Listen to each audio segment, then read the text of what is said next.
咁同埋我想問咧，就係、你覺得喺呢個 coaching 裏邊咧，其實最點解可以幫到你咁快喺個日子裏邊，即係有咁嘅效果？我覺得係本身我都其實本身嗰啲 stock，即係本身我嘅諗法啊，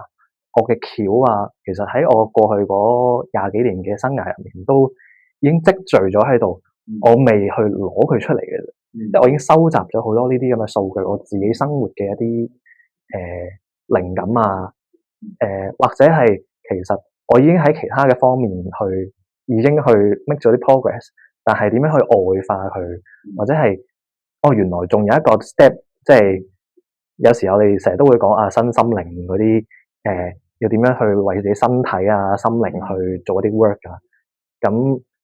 喺我嘅角度入面咧，我覺得即係同 Patrick 嘅 coaching 啦，即係講 business 上啦，直接將自己作為一個個人品牌去 sell 翻出嚟咧，某程度上其實呢一個都係一個 therapeutic work 嚟嘅。